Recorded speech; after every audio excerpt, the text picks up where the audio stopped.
lui est arrivé, elle a du mal à s'exprimer.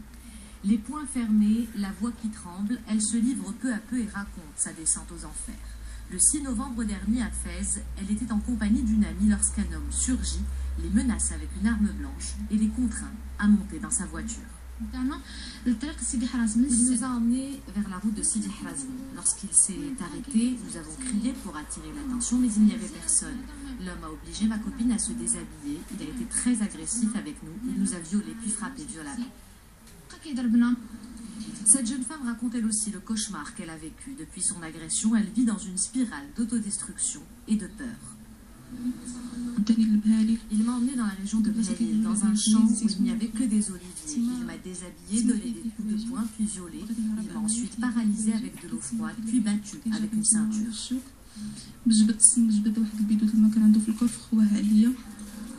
Le mode opératoire, toujours le même, fait froid dans le dos. Pourtant, ces deux jeunes femmes ne sont pas les seules victimes du présumé violeur. Cette association qui accueille et soutient psychologiquement les victimes de viol a recueilli à ce jour près de 20 témoignages similaires.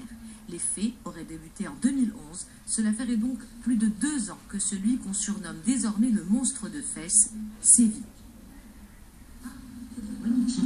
La ville de Fès est en deuil. Nous sommes face à un dossier très lourd. Les victimes de ce violeur en série sont des femmes de toutes les catégories sociales. Il y a des femmes mariées, divorcées, veuves et même des mineurs. Une question s'impose. Comment cet homme n'a pas été interpellé plus tôt ?